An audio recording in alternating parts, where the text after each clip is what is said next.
नहीं, आंदोलन तो जो शुरू करता है वो बता सकता है कि कब खत्म होगा। सर, कैप्टन अमरिंदर यहाँ से राज्यसभा के लिए नॉमिनेटेड हुए हैं, कैसे देखते हैं आप? मुरुगन जी हमारे बहुत ही वरिष्ठ कार्यकर्ता हैं, तमिलनाडु राज्य के हैं। अनेक दायित्वों पर उन्होंने सफलतापूर्वक अपना काम किया है और मुझे बहुत प्रसन्नता है कि मोदी जी ने ऐसे कार्यकर्ता को तमिलनाडु से निकालकर केंद्रीय मंत्रिपरिषद में स्थान दिया।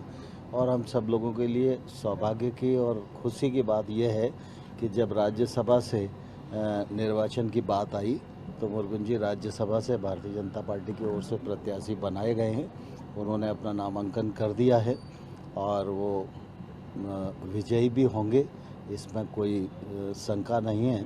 और मुझे लगता है कि उनकी योग्यता का, उनके अनुभव का, उनके मंत्रालय का, उनकी सूझबूझ का अब राज्यसभा के एक सदस्य के नाते मध्य प्रदेश की जनता और कार्यकर्ताओं को भी लाभ मिलता रहे। सर आप लगातार जो कैलाश जी से विकल सिंधिया जी की आज भी बैठ के हैं कोर कमेटी की, किस तरह से क्या उपचुनाव को लेकर रणनीति है या फिर और भी मध्य प्रदेश में चीजें हैं?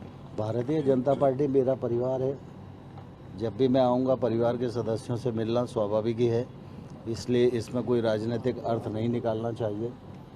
आज सरकार का भी कार्यक्रम है, संगठन का भी कार्यक्रम है और निश्चित रूप से संगठन के जब कार्यक्रम होते हैं तो संगठन को सर्वांगीण विस्तार देने की दृष्टि से क्या और किया जा सकता है, ये एक निरंतर प्रक्रिया चलती रहती है। उसी प्रक्रिया पर आज बातचीत। अमरिंदर ने सर मोर्चा कांग्रेस के खिलाफ देखिए, कांग्रेस आंतरिक कलह से त्रस्त थी है। कांग्रेस का राष्ट्रीय नेतृत्व पूरी तरह अप्रासंगिक हो गया है। उसकी परिणति पंजाब या अन्य प्रांतों में होती रहती है, इसमें कोई आश्चर्य नहीं है। अनुभवहीन बोल रहे हैं वो राहुल गांधी, प्रियंका गांधी। अनुभव नहीं है, अपरिपक्व बताया है। तो मैं क्या करूं इसके लिए? ज्योतिरादित्य सिंधिया का कल रोड शो निकाला गया था कि लड़ाई है जो इतना बड़ा प्रदर्शन दिखाने की दूसरे खेमे को अपने नहीं, कोई पावर सेंटर नहीं। भारतीय जनता पार्टी में भारतीय जनता पार्टी का कार्यालय ही सेंटर होता है। और सिंधिया जी मंत्री बनने के बाद पहली बार अपने अंचल में आए थे तो स्वाभाविक रूप से उनका स्वागत सत्कार होना ही चाहिए था। नहीं, आंदोलन तो जो शुरू करता है वो बता सकता है कि कब खत्म होगा। सर, कैप्टन अमरिंदर यहाँ से राज्यसभा के लिए नॉमिनेटेड हुए हैं, कैसे देखते हैं आप? मुरुगन जी हमारे बहुत ही वरिष्ठ कार्यकर्ता हैं, तमिलनाडु राज्य के हैं।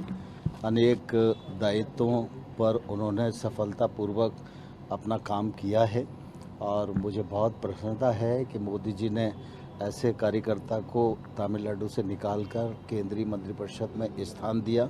और हम सब लोगों के लिए सौभाग्य की और खुशी की बात यह है कि जब राज्यसभा से निर्वाचन की बात आई तो मुरुगन जी राज्यसभा से भारतीय जनता पार्टी की ओर से प्रत्याशी बनाए गए हैं।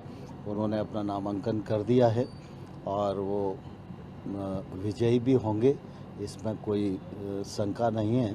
और मुझे लगता है कि उनकी योग्यता का, उनके अनुभव का, उनके मंत्रालय का, उनकी सूझबूझ का अब राज्यसभा के एक सदस्य के नाते मध्य प्रदेश की जनता और कार्यकर्ताओं को भी लाभ मिलता रहे। सर आप लगातार जो कैलाश जी से विकल सिंधिया जी की आज भी बैठ के हैं कोर कमेटी की, किस तरह से क्या उपचुनाव को लेकर रणनीति है या फिर और भी मध्य प्रदेश में चीजें हैं? भारतीय जनता पार्टी मेरा परिवार है।